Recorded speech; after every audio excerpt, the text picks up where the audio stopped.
isa po ako doon. I started in the business noong 1981.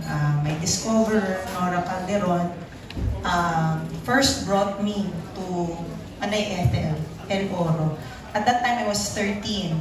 Sabi ko, bakit kaya ako dinala dito kay Manay Ethel?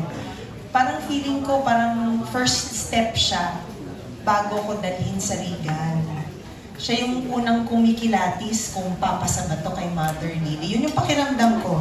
Parang gatekeeper siya. Pag hindi pumasa ka sa kanya, hindi lulusot, hindi uubra sa Regal.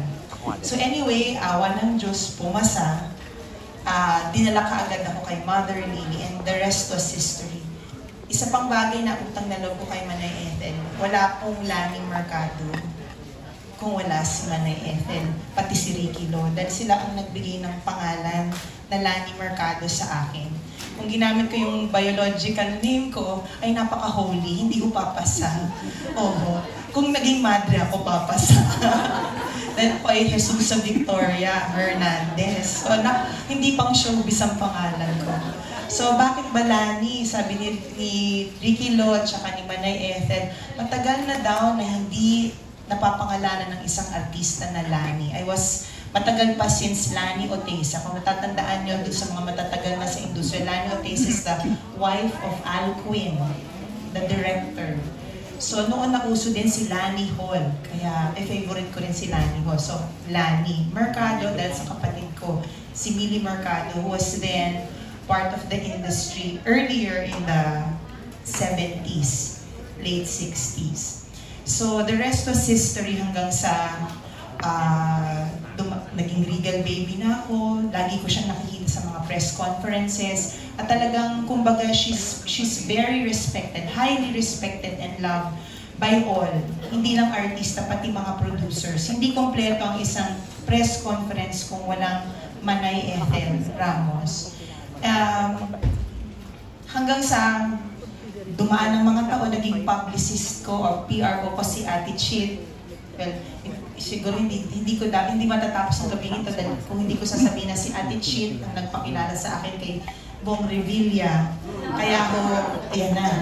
Alam niyo na. Okay. So, fast forward tayo.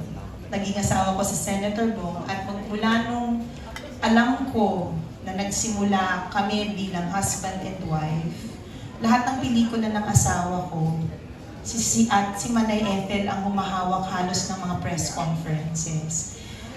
Utang na loob ni Senator Bong Revilla, ang kasikatan niya, lalo na nagsisimula siya, magpahanggang ngayon, dahil kay Manay Ethel. At sa marami pang iba, nandiyan si Nay Lolit, nandiyan si Ate Chit, marami pa, at halos lahat ng nasa industriya na nandito. Lagi kong naaalala si Manay Ethel na hindi siya bumitiw sa amin sa pinakamababang sandali ng buhay namin. She was there, dumadalaw kay Senator Bong when he was incarcerated for 4.5 years. She was always there, never gave up, dumadalaw kahit hirap pumasok sa Campo Crame.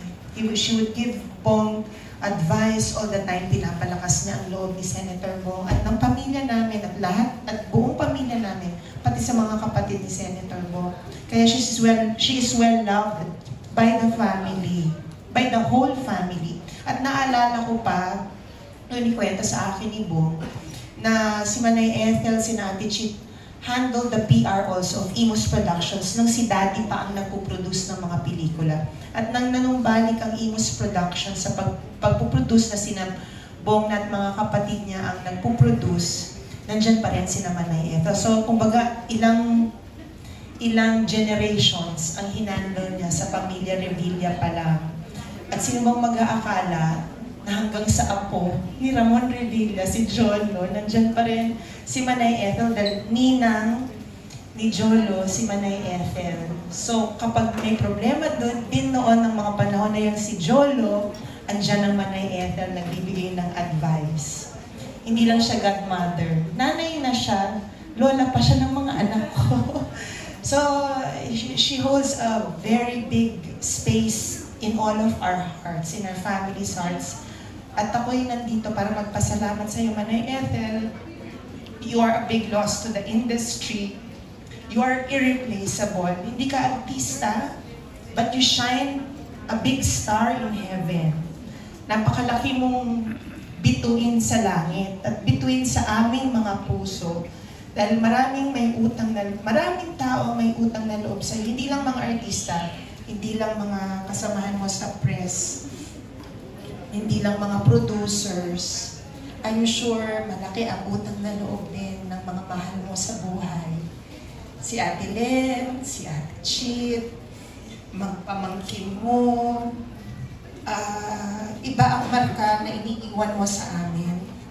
So I know you are in a better place, masaya ka ngayon, at all your prayers paid off. Pray for us while you are there in heaven. I-hello mo kami kay Daddy at kay Mommy at sa lahat ng mga nandyan na kasama mo sa langit. I'm sure nagpe-press conference na rin kayo dyan kasama sina FPJ, sina Susan Roses, at kung sino-sino pa, si Daddy Dolphy at marami pang iba. Please pray for us. We love you very much and we will miss you. Salamat po. Thank you so much, Kong Lenny. And